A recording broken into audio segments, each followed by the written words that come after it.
ශ්‍රී ලංකාවේ ප්‍රථම වරට SLT 4G වෙතින් දැන් Pure TV නරඹන්න. ඉදිරියටම ගෙන යන SLT 4G.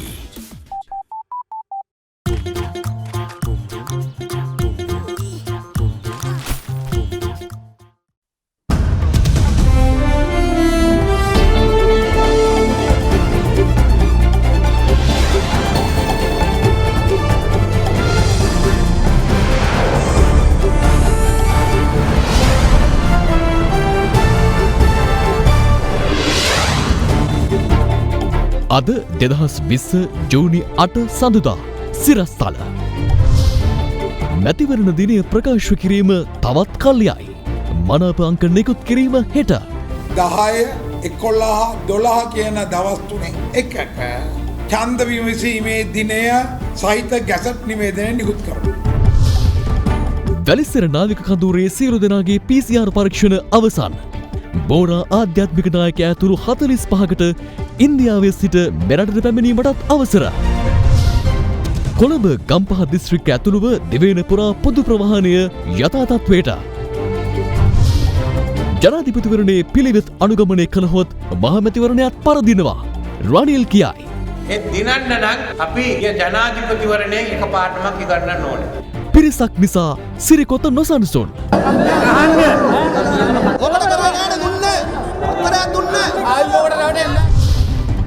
පොහොට්ටුවට ඡන්දය නොදෙන ලෙස පැවසීමෙන් හූල් දණ්ඩනීති සංග්‍රහයට අනුව වරදක් කර ඇතැයි GL කියයි. ඇල්කොහොල් අඩංගු හෑන්ඩ් සැනිටයිසර් භාවිත කරන්න. ලෙඩ රෝග ඇති කරන විෂ බීජවලට එරෙහිව සටන් කරන්න. හඳුන්වා දීමේ මිල රුපියල් 350යි. From Ada Derana, this is Ada Derana Prime Time with Vasanthi Nanayakara and Anoj Karunaratne. Live from Studio 24 in Colombo.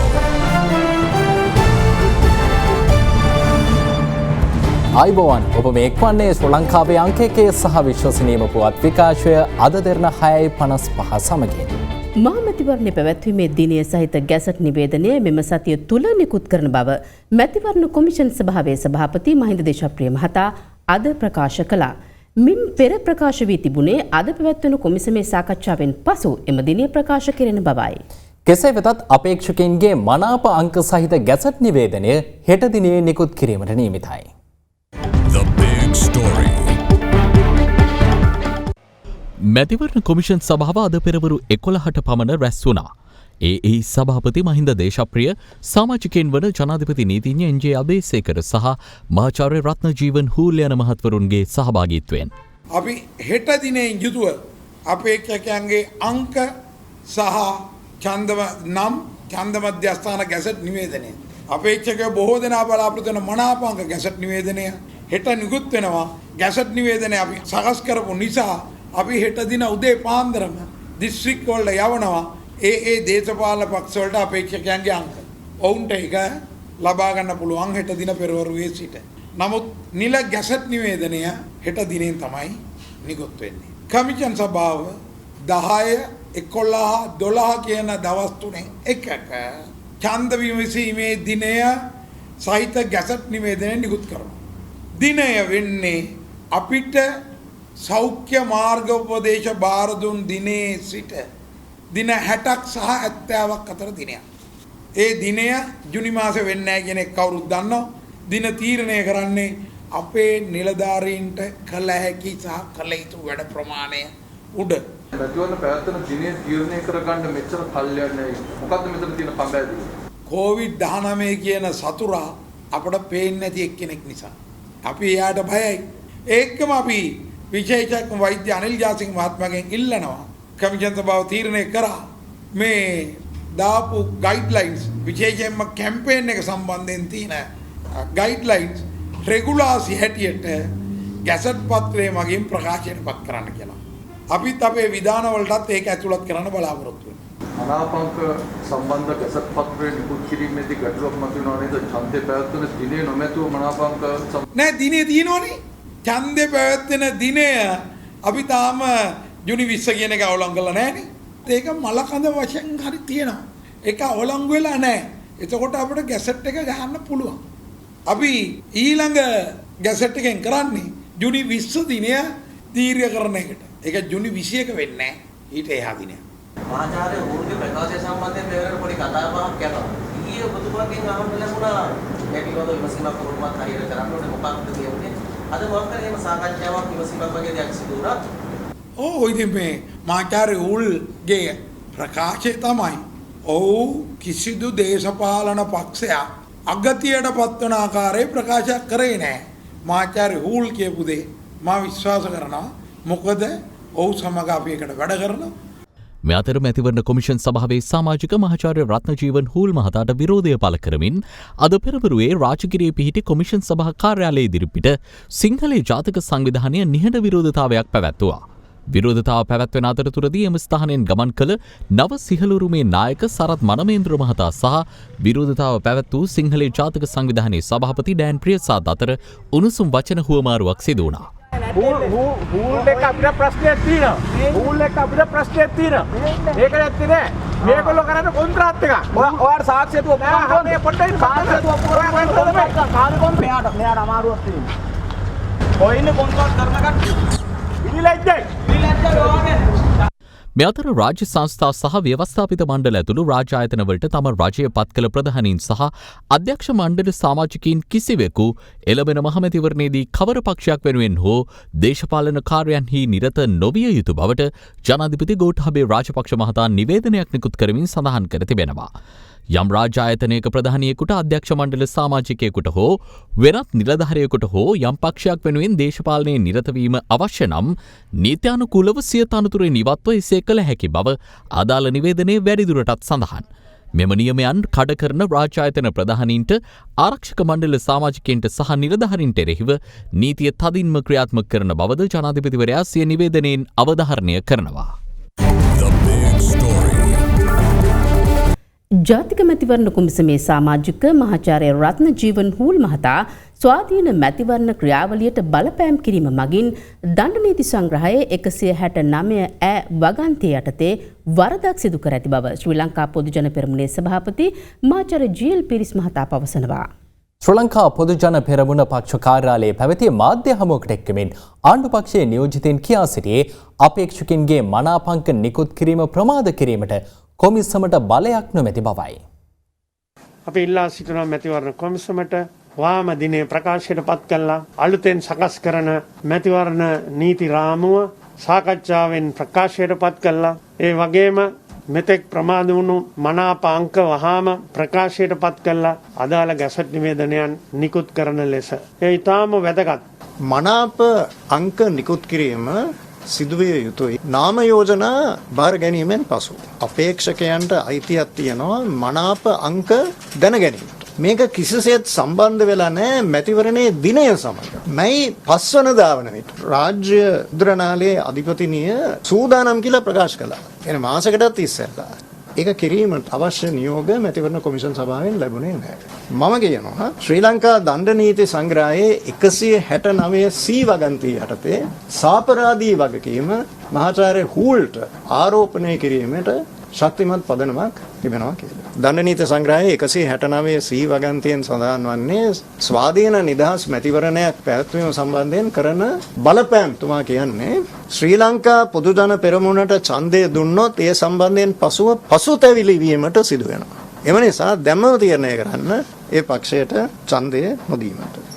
මැතිවරණ කොමිසම විසින් රජයේ මුද්‍රණාලයපතිට මැතිවරණයට අවශ්‍ය ලිපි ලේඛන මුද්‍රණය කරන්න කියලා ලිඛිතව දැනුම් දෙනවා. හැබැයි ඊට පස්සේ මැතිවරණ කොමිසමෙන් වාචික උපදෙස් ලැබෙනවලු මේක හිමීට කරගෙන යන්න කියලා. මේ චෝදනාව නගන්නේ අපි නෙවෙයි මුද්‍රණාලයේ ක්‍රියාත්මක වෙන ශ්‍රී ලංකා පොදුජන පෙරමුණේ වෘත්තීය සමිතිය. ඒ නිසා අද මේ මුද්‍රණ කටයුතු ඊටාම මන්දගාමීව මුද්‍රණාලය දෙපාර්තමේන්තුවේ සිදු වෙනවාය කියලා ශ්‍රී ලංකා පොදුජන පෙරමුණේ වෘත්තීය සමිතිය චෝදනාවක් එල්ල කරනවා මැතිවරණ කොමිසමට. මාර්තු මාසේ 2 වෙනිදා තමයි ජනාධිපතිතුමා ගැසට් නිවේදනයකින් මේ ඡන්ද ප්‍රකාශයට පත් කරේ. දැන් මාස 3කට වැඩි කාලයක් මැතිවරණ කොමිසම නිදාගෙන ඉඳලා හදිසියෙන් නැගිටලා ඒ කියන ඉක්මනේ මැතිවරණ තියන්න බෑ කියන කතාව අපි පිළිගන්න බෑ.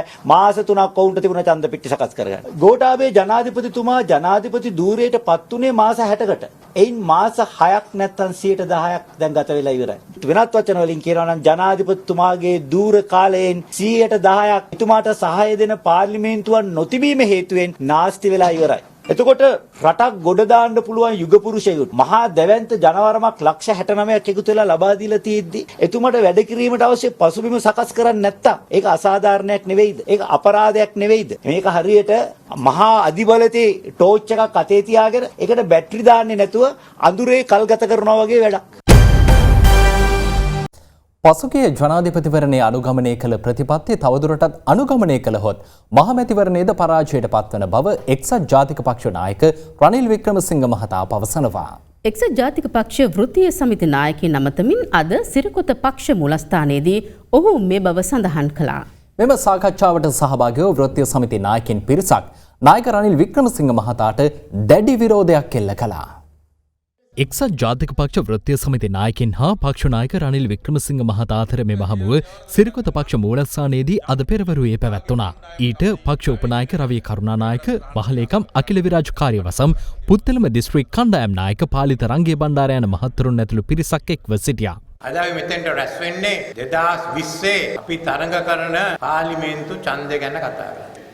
මේ ඡන්දේ බලයට තරඟ කරන්නේ පක්ෂ දෙකයි. පොහොට්ටුවයි අපි. අද රටේ ජනතාව ප්‍රශංසා කරනවා. වගකිය යුතු විපක්ෂයක් හැටියට මේ කොරෝනා තිබුණු අර්බුදයේ වසංගතයේදී ක්‍රියා කරපු හැටි. ඒ දිනන්න නම් අපි ජනාධිපතිවරණයෙන් එකපාරටම ඉගන්නන්න ඕනේ. මොකද ජනාධිපති අපේක්ෂා ඉදිරිපත් උනේ අපේ පක්ෂයේ නියෝජනය කරපු සජිත් ප්‍රේමදාස මන්ත්‍රීතුමා. අපිත් සහයෝගය දුන්නා. ඒත් මොකද්ද සිදු වුනේ? ඒක අවසන් වුනේ අපිට වඩා ගෝඨාභය රාජපක්ෂට ලක්ෂ 14ක වැඩි ඡන්ද ප්‍රමාණයක් හම්බ වුණා. ඊට ඉස්සෙල්ලා ඒක සිදු වෙලා නැහැ. ඒක මතක තියාගන්න ඕනේ. මේ එහෙම ජයග්‍රහණයක් ලබන්න සාමාන්‍යයෙන් අපිට ඡන්ද දෙන කොටසක් ඒ පැත්තට ගියා. මට එකක් වැටහුණා. 2019 කියේ පරණ පාරේ ගියොත් ආපහු දිනන්නේ නැහැ. අපිත් පරාජයට යනවා. ඒ පාරේ යන්න බෑ. ඒ ප්‍රතිපත්ති අනුව යන්න බෑ. ආපහු අපි ඇවිල්ලා අපේ ප්‍රතිපත්ති අනුව මේ කාලෙට ඔබින විදියට ඉදිරියට යන්න ඕන කියලා තමයි දැන් එක්සත් ජාතික පක්ෂය හදන්නේ. හා? එන්නේ. හා?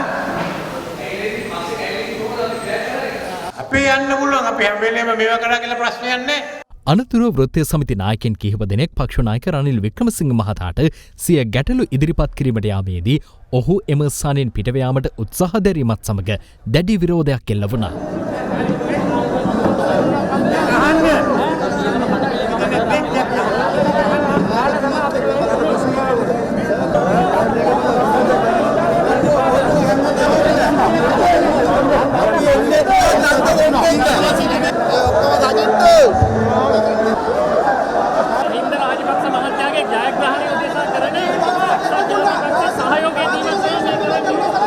තත්ත්වය පාලනය කිරීමට පුත්තලම දිස්ත්‍රික් නායක පාලිත රංගේ බණ්ඩාර මහතා උත්සාහ කළද එයද ව්‍යර්ථ වුණා.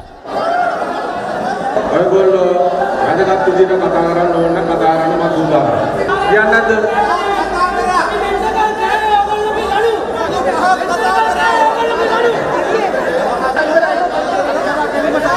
මෙතන බොරුවට කෑ ගහලා තද කරා කියලා ඉවරලා තේරුම්න්නේ. නායකතුමාට සාකච්ඡාවක් වුණා කියලා. මේ දැන් දීලා වැඩක් නැහැ සර් සාකච්ඡාව ඉල්ලුවා ගන්න නෙමෙයි. ඔකට කරලා ගන්න දුන්නේ. උත්තරයක් දුන්නේ. ආයෙ ඔකට රැවටෙන්නේ නැහැ. ආයෙ මේ බලාගෙන ඉන්නේ නැහැ අපි. ඊට වැඩි හොඳ රාජපක්ෂලා එකමුතු වෙලා දිනන්න ඕන. මේ ආවේ ඔක්කොම ප්‍රශ්න සාකච්ඡා කරන්න මිස මේගොල්ලන්ගේ සුරංගනා කතා අහන්න නෙමෙයි. අපි මේ ආපු අන්තිම වතාව සිරිකොතට මේකට ආයිබුවන් කියලා හිතන අපි ආවේ. සිරිකොත පක්ෂ මූලස්ථානින් පිටතට පැමිණි වෘත්තීය සමිති සාකච්ඡාවට එක්ව සිටි පිරිසෙන් කොටසක් සමගි ජනබලවේගයේ පක්ෂ කාර්යාලය වෙත පැමිණෙන ආකාරය මෙලෙස දක්නට ලැබුණා. අපිට බලය ලැබිච්ච දවසකට අපි අමතක කරන්නේ නැතුව අපේ සමාජිකයෝ සියලු දෙනා රැක බලා ගන්න කියන ඉල්ලීම කරනවා.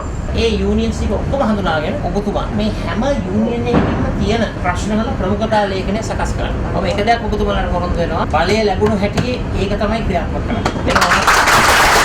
මේ අතර සිරිකොත පක්ෂ මූලස්ථානයේ පැවති උණුසුම් වාතාවරණයෙන් පසු එක්සත් ජාතික පක්ෂ නායක රනිල් වික්‍රමසිංහ මහතාගේ මූලිකත්වයෙන් කෘත්‍යාධිකාරී මණ්ඩල රැස්වීම පැවැත්වුණා. ජාතික සේවක සංගමයෙන් කියනවා රනිල් වික්‍රමසිංහ නායකතුමාට ඉවත් වෙන්න කියලා. මොකටද? මම දන්නේ නැහැ ඒක ගැන මට මොකුත් කියන්න බෑ. මම හිටියේ නැහැ එතන. ප්‍රබලයෝ ඉන්නේ සජිත් මහත්තයත් එක්ක නේද? නෑ ප්‍රබලයෝ කියලා එහෙම එකක් නෑ. ජනතාව පිළිගන්න පුද්ගලයෝ තමයි ප්‍රබලයෝ. ඒක බලන්න පුළුවන් ඡන්දෙන් පස්සේ. දැන් හෙට මොකද්ද නඩුවකුත් තියෙනව නේද? කවුද දාලා තියෙනවනේ මේ සමජි බලවේගී වළංගු නෑ කියලා මේ වැරදි ලේකම් කෙනෙක් පත් කරලා කියලා බොහොම තදයට යන නඩුවක් මම දන්නේ කොහෙන් කෙරවල වෙයිද කියලා. ආම යෝජනා නෙමේ පක්ෂෙම නීති විරෝධී කියලා කියන්නේ. ඔබතුමා කියන්නේ ලොකු ජයග්‍රහණයක් ලබන්න පුළුවන්ද? පුළුවන්. අර පක්ෂෙකුත් අවලංගු වෙනවා නම් ඉතුරු වෙන එක්සත් ජාතික පක්ෂ විතරයි. අද සමික ධන බලය කියනවා නම් ඡන්දෙන් පස්සේ එක්සත් ජාතික පක්ෂයට එන්නේ එක්සත් ජාතික පක්ෂ ප්‍රතිපත්තිය තියෙන. එහෙනම් අපේ වෘත්තීය සමිතිය ඉන්න ඕනේ එතනයි. ඒක නම් වෙන තැනක් නෑ. වෘත්තීය සමිතිය වලට එකම භූමිකාව එක්සත් ජාතික පක්ෂය. අද වෘත්තීය සමිති සේවක රැස්වීමේදී නායකතුමාට පොඩ්ඩක් විරෝධය දක්වා වෘත්තීය සමිති නායකයෝ. නායකතුමා මේ ප්‍රශ්න ගැන කතා කරන්නත් හෙට වෙලාවක් දීලා තියෙනවා. නමුත් කණ්ඩායමක් ඒ කට්ටියත් එක් කරගෙන වෙන කාර්යාලයකට කෑගගා ගියා කියලා ඉවර වෙලා දැනගන්න ලැබුණා. වෘත්තීය සමිති කලහකාරී ලෙස දුරුණා ඇයි දන්නේ නැහැ. මේ එක්සත් ජාතික පක්ෂේ කඩාගෙන ගිය හැම කෙනම කිලෝ ගත්තානේ. එස්.ඩබ්ලිව්.ආර් බණ්ඩාරනායක මහතා එක්සත් ජාතික පක්ෂේ කඩලා අවුරුදු 5 ජීවත් වුණේ නැහනේ. ඊට පස්සේ මේ පක්ෂේ කැඩුවේ රුක්මන් සේනානායකනේ. රුක්මන් සේනානායක මහතා අද දේශපාලනෙත් නැහනේ. ඊට පස්සේ කැඩුවේ ලලිත් ගාමිණී අතුලත් මුදලි කණ්ඩායමනේ. ඒ කට්ටියට මොකද උනේ? අද ජීවතුන් අතරත් නැහනේ. එහෙනම් ඉතින් මේ පාරත් පක්ෂේ කඩපු කට්ටිය අනාගතේ කොයි වේද කියලා බලා ගන්න අපි බලාගෙන ඉමු. අකිල විරාජකාරීව සම තමයි කිව්වේ කැට තියලා කියන්න මේ ජනාධිපතිවරණේ දිනනවායි කියලා කිව්වේ. පරාදයි. අපේ තිබුණ සැලසුම අනුව කටයුතු කරා නම් කැට තියන කියන්න දෙයක් නැහැ ජයග්‍රහණය කරනවා. ඒ සැලසුමෙන් පිට ගිහිල්ලා ශ්‍රී මුඛයයි අරකයි මේකයි අනවශ්‍ය කුණු හරප කියන්න කියලා කෙලෝ ගත්තේ කටින්ද කෙලෝකට අපිට කෙලෝට තියෙන මාළුවත් කෙලෝ ගත්තේ කටින්ද. ඉතින් එයාත් කෙලෝ ගත්තේ කටින්ද. නිවාස ව්‍යාපෘතිය සම්පූර්ණ රට නිවාස ව්‍යාපෘතිය ගම්මාන හැදුවේ මහත්තයෝ අපි ප්‍රාදේශීය ලේකම්වරුන්ට කතා කරලා තමයි ඉඩම් බේරගත්තේ. අපි තමයි ඒකට පාර කැපුවේ. අපි තමයි ඒකට විදුලිය අරන් දුන්නේ. අපි තමයි පානීය ජලය අරන් දුන්නේ. පදිසල්ලි හොයලා දෙන්න සිමෙන්ති හොයලා දෙන්න කටයුතු කරේ අපි. එයා කරපු ඉටි ගෙඩියක් නැහැ. එයා කරේ ලක්ෂ 35ක් වේදම් කරලා ඉවරලා පළකේ ගහලා ඇවිල්ලා ඉවරලා උසෝය කියලා විවෘත කරපු එක විතරයි. ඔහොම ඒවනම් කොහොම කරන්න බැහැ. අජිත් ප්‍රේමදාස මහතාට මොකද්ද වෙන්නේ? කබ්බද නැත්නම් වැද්දද? UMP එක නම් දැන් කබ්බෙක්. ප්‍රේමදාස මහතාගේ පස්සෙන් ගියපු අයටත් අනාගතයක් නැති වෙයි කියලාද ඔබතුමා කියන්නේ? කවදත් තිබ්බේ නැහැ. පළවෙනි වටේ 9 දෙනෙක්ගේ සම්බන්ධයෙන් අපි තීන්දුව ගන්න ලැබුවා. ඊළඟ අයගෙත් විනය ක්‍රියාමාර්ග ගැනීමට මේ වෙනකොට අපි සාකච්ඡා කරනු ලැබුවා. ඔබතුමා ඒක දකින්න නැතුව නමුත් අපි දැක්ක හැටියට දර්ශනවල මේකේ බොහෝ උණුසුම්කාරී වෙන්න බොහෝ විවේචනය කරන නායකතුමා. ඒකේ ඉල්ලීමේ සාධාරණත්වයක් තියෙනවා. ඔවුන් හරි පීඩණයෙන් ඉන්නේ. ඔවුන් දැන් අතර සාකච්ඡා. එහෙනම් කඩාකප්පල් කරන්න ඇවිල්ලා ඇති. කවුරු හරි. අතන ගිහිල්ලා සාකච්ඡාවක් කරනවා නම් ස්ථීරවම මෙතන කවුරු හරි දෙන්නෙක් කියලා දෙන්නෙත් තුන් දෙනෙක් කෑ ගැහුවේ. ඔබතුමාගේ උපනායකත්ව සීනියක් නිසා මේක වුණා කියලා තමයි චෝදනා. අනේ නෑ මට සිහින ඔය අනිත් අයට දින ලෙඩ නෑ මට. මේ පක්ෂේ කඩන්න මුල්ුනේ එකට එකතු වුණාම දිනන්න බැරි කණ්ඩායමක් කියන. කළුතර හිටියා, කොළඹ හිටියා. මේ අතර එක්සත් ජාතික පක්ෂයේ හිටපු පාර්ලිමේන්තු මන්ත්‍රී රංජිත් මධ්‍යම බණ්ඩාර මහතා ඇතුළු පිරිසකගේ පක්ෂ සමාජිකත්වයේ අත්හිටුවීමට එම පක්ෂය ගෙන ඇති තීරණය වළක්වාලමින් වාරණ නියෝගයක් නිකුත් කරන ලෙස ගොනු කර ඇති පැමිණිල්ලට අදාළ වාචික දේශන ලබන 15 වන සඳුදා ඉදිරිපත් කිරීමට පියවර ගන්නා ලෙස කොළඹ දිසාධිකරණය අද දෙපාර්ශවයේ නීතිඥවරුන්ට නියෝග කළා. එක්සත් ජාතික පක්ෂය විසින් පක්ෂ සමාජිකත්වයේ අත්හිටුවන ලැබූ පිරිස වෙනුවෙන් රංජිත් මධ්‍යම බණ්ඩාර හිටපු මන්ත්‍රීවරයා විසින් ගොනු කළ පැමිණිල්ලක් මූලික වශයෙන් සලකා බැලීමෙන් අනතුරුව කොළඹ දිසා විනිසුරු අමාලිය රණවීර මහත්මිය විසින් මෙම නියෝගය නිකුත් කළා. වැලිසර නාවික කඳවුරේ සියලු දෙනා PCR පරීක්ෂණයට ලක් කර අවසන් බව වසංගත රෝග විද්‍යාංශයේ ප්‍රධාන වසංගත රෝග විශේෂඥ වෛද්‍ය සුදත් සමරවීර මහතා පවසනවා. මේ අතර COVID-19 ආසාදිතව සිටි තවත් 49 දෙනෙකු ගත වූ පැය 24 තුළ සුවය ලැබීමත් සමග සුවය ලැබූ සමස්ත පුද්ගලයන් ගණන 990ක් දක්වා ඉහළ ගියා. ඊයේ දිනේ තුල මෙරටින් හඳුනාගත් COVID-19 ආසාදිතයින් 21 දෙනාගෙන් 16 දෙනෙකු කුවේට්හි සිට පැමිණ ත්‍රිකුණාමලය සහ මින්නේරිය නිරෝධායන මධ්‍යස්ථානවල රැඳී සිටි පුද්ගලයින්. අනෙක් 5 දෙනා අතර බ්‍රිතාන්‍යයේ සිට පැමිණි 2 දෙනෙක්, කටාර්හි සිට පැමිණ අම්පාර නිරෝධායන මධ්‍යස්ථානයේ සිටි 2 දෙනෙක් සහ බංග්ලාදේශයේ සිට පැමිණ රන්ටැබේ නිරෝධායන මධ්‍යස්ථානයේ සිටි අයෙක් වනවා. ඊයේ දිනේ තුල නාවික හමුදාවෙන් කිසිදු ආසාදිතයෙකු වාර්තා වී නැහැ. සමස්ත ආසාදිතයින්ගෙන් 855 දෙනෙකුම නාවික හමුදා සමාජිකයන් වන අතර ඒ අතරින් සුවය ලැබූ ගණන 522ක් දක්වා ඉහළ ගොස් තිබෙනවා. ඒ තවත් නාවික හමුදා සමාජිකයන් 34 දෙනෙකු සුවය ලැබීමත් සමගයි. විශේෂයෙන් 5, 6, 7 ඊයේ දිනේ දක්වා වාර්තාගත 1300 ගණනක PCR පරීක්ෂණ සඳහා සෙමපටල ගැනීමක් මෙම නාවික හමුදාවේ ප්‍රධාන ওই වැලිසර කොටසේ සිද්ධ වෙලා තියෙනවා. වැලිසර නාවික හමුදා කඳවුර තුල සියලුම දෙනා PCR පරීක්ෂණ වලට යොමු කළ ප්‍රතිඵල අපි බලාපොරොත්තුවෙන් සිටිනවා. අපි බලාපොරොත්තු වෙනවා ඒ අතර රෝගීන් වාර්තා වීම ඉතාමත්ම අවම වෙයි කියලා. මේ තත්ත්වයට ඉතාමත්ම නුදුරේදී අපිට වැඩිසර නාවික හමුදා කඳවුර COVID-19 රෝගීන්ගෙන් තොරයි කියන පණිවුඩය දෙන්නට හැකි වේවි කියලා අපි බලාපොරොත්තු වෙනවා. අද පස්වරු 4 වන විට නිකුත් කර තිබූ දත්තවලට අනුව මෙරට සමස්ත ආසාදිතයින්ගෙන් 892 දෙනෙකු නාවික හමුදා සමාජිකයන් හා උන්ගේ ආශ්‍රිතයින් වනවා. එය 48.6%. විදේශයන්ගේ සිට පැමිණ නිරෝධහන මධ්‍යස්ථානවලින් හඳුනාගත් ආසාදිතයින් ගණන 630 දක්වා ඉහළ ගොස් ඇති අතර එහි ප්‍රතිශතය 34.3%. දේශීයව හඳුනාගත් සෙසු ආසාදිතයින් 313 දෙනා ප්‍රතිශතයක් ලෙස 17.06%. අද දිනේ තුල නව ආසාදිතයින් 14 දෙනෙකු හඳුනා ගැනුණු අතර ඉන් 10 දෙනෙකුම නාවික හමුදා සමාජිකයන් වනවා. සෙසු සිව් දෙනා චෙන්නයි සිට පැමිණ නිරෝධහන මධ්‍යස්ථානවල සිටින අයයි. ඒ අනුව මෙරටින් හඳුනාගත් සමස්ත කොවිඩ් ආසාදිතයින් ගණන 1849ක්. ඉන් තවත් 49 දෙනෙකු සුවය ලැබීමත් සමග සුවය ලැබූ සමස්ත ගණන 990ක් දක්වා ඉහළ ගොස් තිබෙනවා. එය ප්‍රතිශතයක් වශයෙන් 53.54%. රෝහල්ගතව ප්‍රතිකාර ලබන ගණන 859ක් වන අතර එය 46.45% ප්‍රතිශතයක්. මේ අතර කොවිඩ් ආසාදනය වීමෙන් මිය යන පුද්ගලයන්ගේ සිරුරු බුහුම දහනය කිරීමෙන් පාරිසරිකව අගතියක් සිදුවන බව භූවිද්‍යා මහාචාර්ය මෙතික විතානගේ මහතා ශ්‍රේෂ්ඨාධිකරණය හමුවේ වාර්තාවක් ඉදිරිපත් කරමින් පෙන්වා දී තිබෙනවා. ඒ සිරුරු ආදාහනයෙන් සිය මූලික අයිතිවාසිකම් උල්ලංඝනය වන බවට කොවිඩ් ආසාදනයෙන් මියගිය පුද්ගලයෙකුගේ පුත්‍රයෙක් වන හමීඩ් රවුෆ්දීන් ඇතුළු 12 දෙනෙකු ඉදිරිපත් කළ පෙත්සමක් අද කැඳ වූ අවස්ථාවේදී භූවිද්‍යා මහාචාර්ය මෙතික විතානගේ මහතා වෙනුවෙන් පෙනී සිටි ජනාධිපති නීතිඥ සංජීව ජයවර්ධන මහතා මෙහිදී අදාළ වාර්තාව ඉදිරිපත් කරමින් සඳහන් කළේ කොවිඩ් වෛරසයෙන් මියගිය පුද්ගලයෙකුගේ සිරුර බුහුම දානය කිරීම තුළින් භූගත ජලයට සහ පසට එම වෛරසය එක්වීමක් සිදුවන බවයි. සීමිත විරෝධතාවයන් ගොනු කළ තිබුණ නීතිපති හරහා ඒ සීමිත විරෝධතාවන් සමහර පෙත්සම්කරුන්ට ලැබී නැති බැවින් ඒකට අනුකූලව ජූලි 13 වෙනිදාට කල් ගියා. මේ අතර ඉන්දියාවේ මුම්බායිහි රැඳී සිටින බෝරාවරුන්ගේ ආධ්‍යාත්මික නායක ආචාර්ය සයිඩ්නා මෆාඩාල් සයිෆුඩින් ඇතුළු අනුගාමිකයින් 45 දෙනෙකු මෙරටට පැමිණීම සඳහා අවසර ලබා දෙන්නයි ශ්‍රී ලංකා රජයෙන් ඉල්ලීමක් කර තිබෙනවා. අපි ඔහුට සලකන්නේ ඇතරම විදේශ රටක නායකයෙක් විදිහට. මොකද ඔහු බෝරා කමියුනිටි එකේ අති උතුම් නායකයා නිසා. ඉතින් අපි අවසර දීලා තියෙනවා දැන් එතුමාට ලංකාවට පැමිණෙන්නට. ඔවුන් පොරොන්දු වුණා අපිට ලංකාවට පැමිණීමට පැය 48කට පෙර PCR පරීක්ෂණයකට ලක් වී එහි ප්‍රතිඵල ලංකාවට රැගෙන එනවයි කියලත් වෙනම ගුවන් යානයකින් පැමිණෙන්නේ එම පිරිස පමණක්. ආසන්න වශයෙන් මේ මාස 21 දින පමණ වෙයි කියලා හිතනවා. අපි දැන් සැලසුම් කරලා තියෙන්නේ ඔහුට රාජ්‍ය නායකයෙකුට ලබා දෙන ගෞරව ගුවන් තොටුපළේදී ලබා දීලා මාර්ග ප්‍රවාහනය තුලින් බණ්ඩාරවෙල ඔවුන්ගේ තියෙනවා නිවාඩු නිකේතන විශාල පරිසරයක පිහිටුවා ඇති එම ස්ථානයට රැගෙන යෑමට එම පිරිස දින 14ක නිරෝධායනයකට ලක්වීමට නියමිතයි. මේ වගේ ආගමික නායකයෙක් ලංකාවට පැමිණෙන්නේ මේ රටේ සෞඛ්‍ය තත්ත්වය ඉතාම හොඳ නිසා සංචාරක කර්මාන්තයට වුණත් ගොඩක් පිටුවහලක් වේවි කියලා අපි හිතනවා. මේ අතර සෞඛ්‍ය අමාත්‍යාංශ විසින් නිකුත් කර තිබෙන නිර්දේශ අනුව අවන්හල්වල එම ස්ථානයේදී ආහාර ගැනීමේ හා බැහැර ගෙන යාමේ පහසුකම් සැලසීමට අවස්ථාව සලසා තිබෙනවා.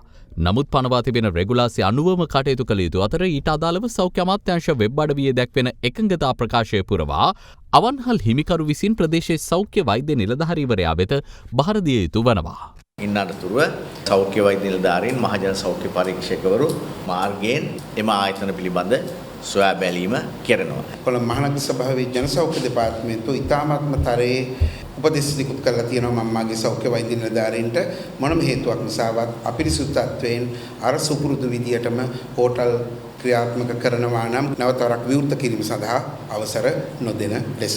මේ අතර COVID-19 ව්‍යාප්තිය හමුවේ බිඳවැටුණු ජනතාවගේ මානසිකත්වයේ ඉහළ නැංවීම සඳහා දෙරණ මාධ්‍යජාලය බාතිය සන්තුෂ් සමග සෞඛ්‍යාරක්ෂිත ක්‍රමවේද අනුගමනය කරමින් සංවිධාන කළ BNS Drive-in Concert ප්‍රසංගයේ ප්‍රවේශ පත්‍රවල සම්පූර්ණ ආදායම ඉටුකම සෞඛ්‍ය හා සමාජ ආරක්ෂණ අරමුදල වෙත ප්‍රදානය අද ජනාධිපති කාර්යාලයේදී සිදු කෙරුණා. යනුව මේ වන විට COVID-19 සෞඛ්‍ය හා සමාජ ආරක්ෂණ අරමුදලේ ශේෂය රුපියල් මිලියන 1,650ක් දක්වා ඉහළ ගොස් තිබෙනවා. සියලුම දිස්ත්‍රික්කවල පොදු මගී ප්‍රවාහන සේවා අද සිට සාමාන්‍ය පරිදි ආරම්භ කෙරුණා. මේ අතර බස් රථ සංගම් වලට පවතින ගැටලු පිළිබඳ සාකච්ඡාවක් අද ජනාධිපති ගෝඨාභය රාජපක්ෂ මහතාගේ ප්‍රධානත්වයෙන් පැවැත්වුණා. ධාවන කාලසටහන පිළිබඳව පවතින දිගුකාලීන ගැටලු පුළුල්ව විමර්ශනය කොට ඒකාබද්ධ ධාවන කාලසටහනක් සකස් කරන ලෙස එහිදී ජනාධිපතිවරයා බලධාරීන්ට උපදෙස් ලබා දී තිබෙනවා. COVID-19 වසංගතය පාලනය කිරීම සඳහා මාස දෙකකට වැඩි කාලයක් මුළුල්ලේ අත්හිටුවා තිබූ සාමාන්‍ය මගී ප්‍රවාහන සේවා සෞඛ්‍යාරක්ෂිත නියමයන්ට අනුකූලව අද සිට ආරම්භ කිරීමට රජය අනුමැතිය ලබා දුන්නා. ඒ අනුව සෞඛ්‍යාංශ ලබා දී තිබූ උපදෙස්වලට අනුව බස් රථ සිය සේවා ආරම්භ කර ඇති අයුරු අද දක්නට ලැබුණා. ළංගම සහ පෞද්ගලික සෑම බස් රථයකම ආසන ගණනට පමණක් මගීන් සීමා කර තිබුණා.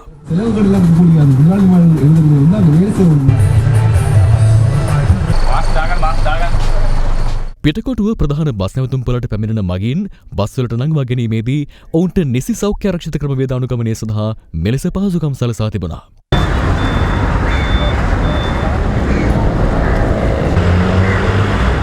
ඒ අනුව පෞද්ගලික බස් රථ ධාවනයට අදාළ නියමයන් සහ ගැටලු පිළිබඳ සාකච්ඡාවක් ජනාධිපතිවරයාගේ ප්‍රධානත්වයෙන් අද උදෑසන පැවති අතර ඊට පෞද්ගලික බස් සංගම් නියෝජිතයන් එක්ව සිටියා. පැහැදිලිව කිව්වා බස් ගාස්තුවක් වැඩි කිරීමට මූලිකත්වය දෙන්න හොඳ නැහැ. යෝජනා ඉදිරිපත් වුණා. මම ඒ යෝජනාව අරේ ප්‍රතික්ෂේප කරා. මගීන්ම අඩු වීම පිළිබඳ තියෙන ගැටලුව හදාගන්න ඕන. අපිට ඒකට බස් ගාස්තු වැඩි කරනවා කියන්නේ විකල්පයක් නෙවෙයි. මගීන්ව හරියට බෙදාගෙන අපේ බස් රථවලට ගමන් කිරීමට ඊට සැලසුනාම අපිට පුළුවන් මේ ආදායම සාමාන්‍ය විදිහට සක්‍රිය කරගන්න. කිසිසේත් අපිට ආසන සංඛ්‍යාවට වැඩියෙන් මහජනයාට ගමන් කරන්න අවස්ථාව හිමි වෙන්නේ නැහැ. සියලු ආරක්ෂක විධිවිධාන සහිතව තමයි ඒ කටයුතු සිදු කළ යුතු වෙන්නේ. අපි පිළිබඳව තදින්ම ක්‍රියාත්මක වෙනවා. බස් හිමියන්ට ඇති වෙන ගැටලු පිළිබඳව අපි සාකච්ඡා කළා. වෙනම ඒ අයට අවශ්‍ය නම් සහන ලබා දෙන්න කටයුතු කරනවා. අද සාකච්ඡාවේදී ඒක අපි කිව්වා. අද ඉල්ලීමක් කරා ජනාධිපතිතුමාගෙන් කාර්යාල වේලාවන් දෙකකට පවත්වන්න කියලා. ඒ අනුව පළවෙනි අදියර විදියට පෞද්ගලික අංශයට 10ට කාර්යාල පටන් ගන්න වැඩපිළිවෙලට අනුමැතිය ලබා දෙන්න ජනාධිපතිතුමා උපදෙස් ලබා දුන්න අවශ්‍ය අංශවලට. ඒ වගේම ඒකාබද්ධ කාලසටහන් ක්‍රමය ඉදිරියේදී අපි ක්‍රියාත්මක කරනවා. මේ රට තුල එක නීති පද්ධතියක් ප්‍රවාහන ශේෂ්ත්‍රයට සකස් කරන්න අපි අවශ්‍ය පීවර ගන්නවා. කෙසේ වෙතත් දුම්රියවල ආසන ගණනට අමතරව මීටර එක පරතරය තවා ගැනීමෙන් මගීන්ට හිටගෙන ගමන් කිරීමේ අවස්ථාව සලසා දී තිබෙනවා. ඒ අනුව අදාළ මහතරට ඇඳින නීති ඉවත් කිරීමත් සමග සාමාන්‍ය දුම්රිය දහවන කටයුතු ආරම්භ වුණා. පිට පළාත්වල සිට මගින් රැගෙන දුම්රිය කිහිපයක්ම එකවර මර්දාන දුම්රිය පොළට ළඟාවීමත් සමග මර්දාන දුම්රිය ස්ථානයේ අද උදෑසන තදබදයක් හටගත්තා.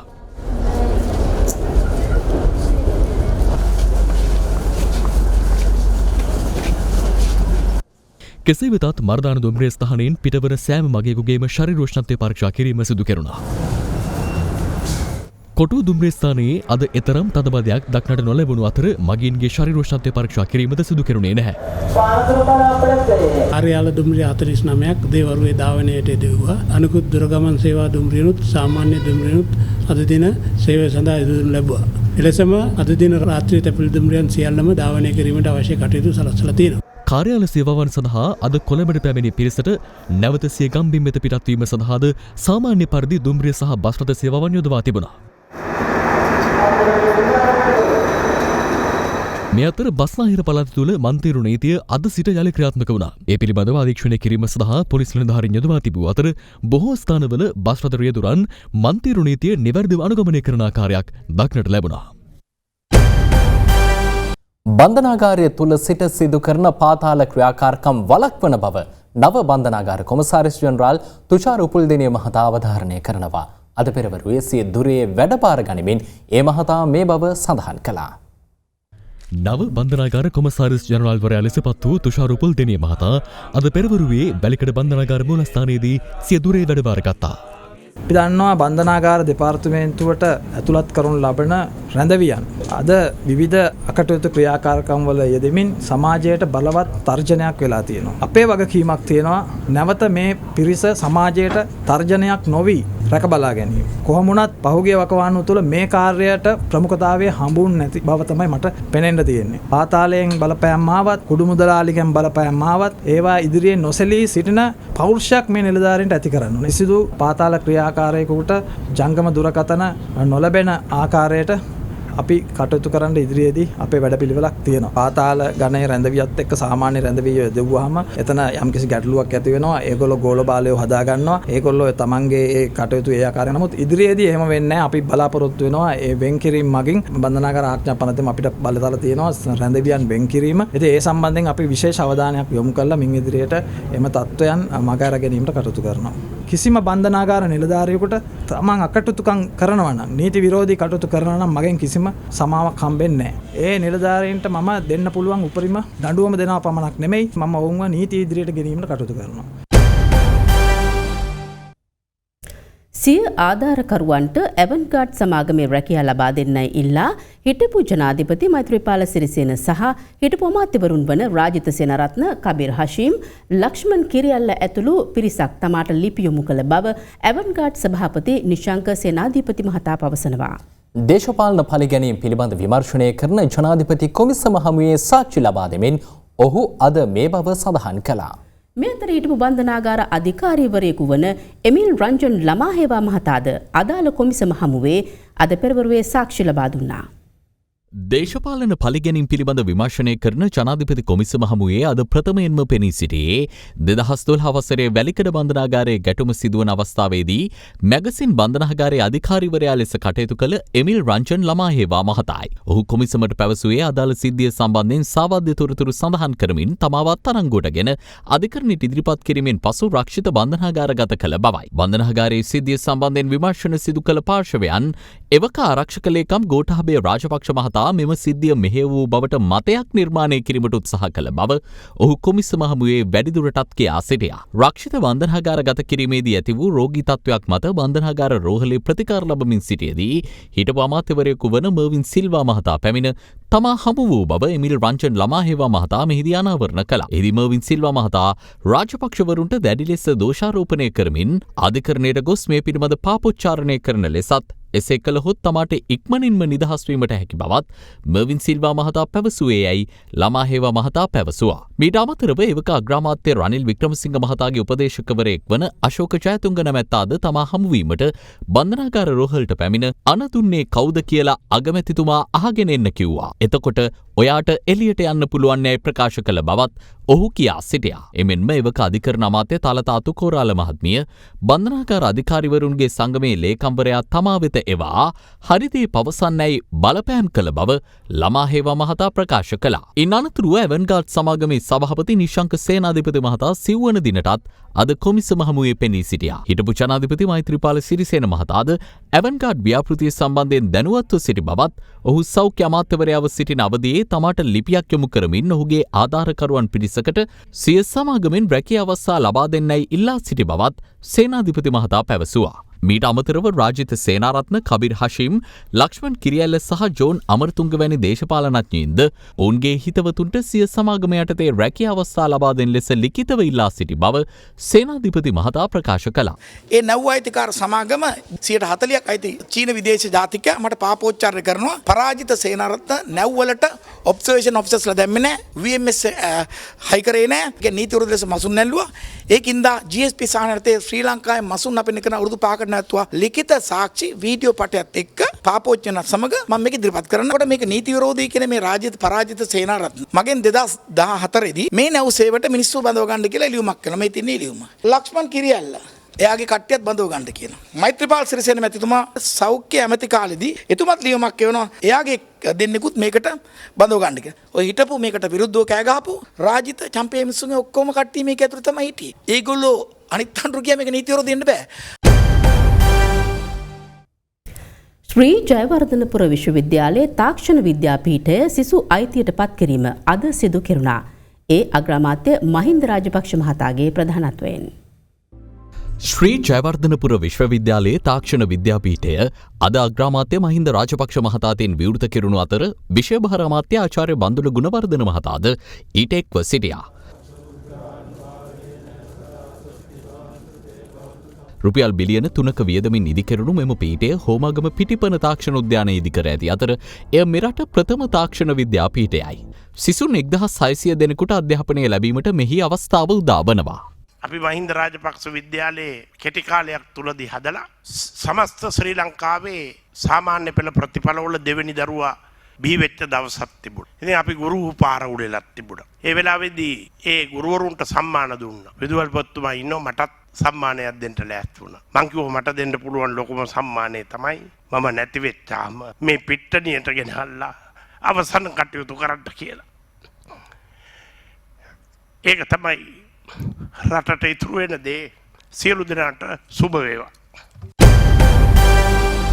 ජපානයේ ප්‍රමුඛතම තීන්ත දැන් එස්ලෝන් නිවසින් කන්සයි එස්ලෝන්. ජනතාව අතර මුඛාවරණ මිලියනයක් නොමිලේ බෙදා හැරීමේ ජාතික මෙහෙවර අද ආරම්භ වුණා. ශ්‍රී ලංකා ටෙලිකොම් සහ මොබිටෙල් ආයතනද ඒ සඳහා මනුසත් දෙරණ සමග අත්වැල් බැඳගත්තා.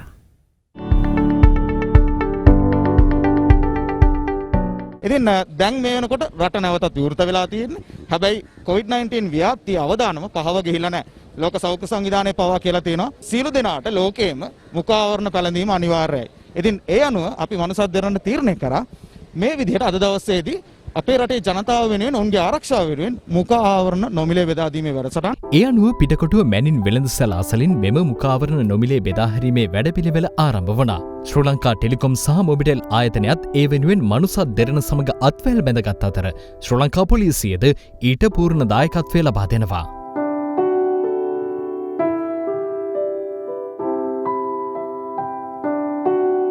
පොලිසියත් සහයෝගය ඇතිව මේ කරන්නේ නිකම්ම මුඛාවරණ බෙදා දීමක් නෙමෙයි. මේකේ සෞඛ්‍ය ආරක්ෂිතව භාවිතා කරන්නේ නැවත සෝදා පාවිච්චි කරන්නේ කොහොමද මේ පණිවිඩයත් අපි ජනතාව අතරට ගෙනියනවා. මේ වගේ ජාතික මෙහෙවරකට සම්බන්ධ වීම ගැන ඇත්තටම අපිට සතුටු වෙනවා. මෙලෙස දෙවයින පුරා පොදු ස්ථාන අසලදී ජනතාවට මුඛාවරණ බෙදා හැරීමට සැලසුම් කර තිබෙනවා. මම සතුටුයි වර්ණ මාසයේ දැන් දවස් ගාන තිස්සේ දාංගිරිය ගන්න කත්කමකුත් නැහැ සල්ලිත් නැහැ. ඉතින් මේ දවස් ටික මම අමාරුවෙන් ඉන්නේ. ඇත්තටම ලොකු දෙයක්. දෙරණ ස්තුතියි. සල්ලි දීලා ගන්න කෙනෙකුත් නැතුව ඉන්නේ මේ වගේ ඒවා. දවසක දාන එක සතියක මාසෙක දානවා. ඒක තව විස බීජ බෝ වෙනවා. ඒ නිසා මෙහෙම දෙයක් දෙන එක ලොකු දෙයක් ඔයගොල්ලන්ට පිං සිද්ධ වෙයි. මැනින් වෙළඳපොළ අසල මෙන්ම මරදාන දුම්රිය සානේදීද අද පස්සරුවේ මුඛාවරණ බෙදා හැරීම සිදු කෙරුණා. මෙම වැඩසටහන යටතේ මෙලෙස මුඛාවරණ මිලියනයක් බෙදා හැරීමට නියමිතයි. දින 20ක් පුරා අඛණ්ඩව මෙම ක්‍රියාන්විතය දියත් කිරීමට මනුසත් දෙරණ සූදානම්.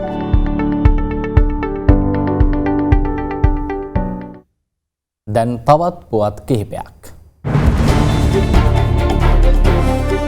අනිවාර්ය නිවාඩුවවා සිටින මහාධිකරණ විනිසුරු ගියහන් පිළිපිටිය මහතාට එරෙහිව රංජන් රාමනායක මහතාගේ දුරකථන හඬපට සිද්ධිය සම්බන්ධයෙන් නුගේගොඩ මහේස්ත්‍රාත් අධිකරණයේ පැවැත්වෙන නඩු විභාගයේ අත්හිටුවන ලෙස අභ්‍යාචන අධිකරණය අද අතුරු තහනම් නියෝගයක් නිකුත් කළා. හඬපට සිද්ධියේ සැකකරුවෙකු ලෙස නම් කෙරුණු පිළිපිටිය මහතා ගොනු කළ රීඩ් පෙත්සමක් සලකා බලමින් නියෝගය නිකුත් කළ අතර පෙත්සම විභාගයට ගැනීමට තීරණය කෙරුණා. එතෙක් පිළිපිටිය මහතාට එරෙහිව කිසිදු ඉදිරි නීතිමය පියවරක් නොගන්නා ලෙස නුගේගොඩ මහේස්ත්‍රාත්වරයාට නියෝග කළ අභ්‍යාචන අධිකරණය පෙත්සමට අදාළව කරුණු දක්වන ලෙස නීතිපතිවරයාට නුගේගොඩ මහේස්ත්‍රාත්වරයාට සහ වැඩබලන පොලිස්පතිවරයාට නොතීස් දෙනෙකුත් කළා. කල්ලාරු රක්ෂිත එලිකොට අනවසර ඉදිකිරීම් සිදු කිරීමට එරෙහිව ගොනු කළ පෙත්සමේ වගඋත්තරකාර හිටපු අමාත්‍ය රිෂාඩ් බදියුදීන් මහතාට ලබන 29 වනදා අධිකරණය හමුවේ පෙනී සිටින ලෙස දන්වා අභ්‍යාචන අධිකරණය අද යලි නොතීස් නිකුත් කළා. පරිසර යුක්ති කේන්ද්‍රයේ ගොනු කළ පෙත්සමට අදාළව ලිඛිත දේශන තිබිය නම් ඒවා ගොනු කරන ලෙස බදියුදීන් මහතාට මින් පෙර නොතීස් නිකුත් කළද ඔහු අධිකරණයේ පෙනී සිටියේ නැහැ. දමුල්ලේ පවතින උග්‍ර පොහොර හිඟය පිළිබඳව සොයා බැලීම සඳහා මධ්‍යම පළාත් ආණ්ඩුකාර ලලිත් යුගමගේ මහතා ඊයේ පස්වරුවේ දම්බුල්ල රජයේ පොහොර ගබඩාවේ නිරීක්ෂණ චාරිකාවක නිරත වුණා. පොහොර හිඟයක් මවනවා බොරුවට. දැන් ලොරි ඇවිල්ලා දැන් දවස් එකමාරක් මේ ලොරි පොහොර බාන්නේ. ඇයි බාන්නේ නැත්තේ මේවා ටික ආවනම් අද බාන්න ඕනේ. ගබඩාව විවෘත කිරීමේදී එය සම්පූර්ණයෙන්ම පොහොර වලින් පිරී ඇති අයුරු නිරීක්ෂණය වූ අතර පොහොර හිඟය නිර්මාණය කළ රාජ්‍ය නිලධාරීන්ට විරුද්ධව වහාම පරීක්ෂණයක් ආරම්භ කරන බවයි ආණ්ඩුකාරවරයා හිදී සඳහන් කළේ. මේ අතරින්ම ගබඩාවේ තිබූ පොහොර අද ගොවීන්ට බෙදා දෙනු ලැබුව අතර එක් ගොවියෙකුට පොහොර මිට දෙක බැගින් හිමි වුණා. දවස් ගානක් අපි අර කඩවල පොලිමේ හිටිය ගන්න විදියක් නැහැ. පොලිම ළඟට එනකොට පොහොර නැහැ. පවුල් 48කට රුපියල් 5000 දීමනාව නොලැබෙනු බව පවසමින් දෙමුලාගල ගොවීන් දෙදෙනෙකු සමෘද්ධි කාර්යාලයේ වහලීම අතර නැග අද විරෝධතාවයක නිරත වුණා.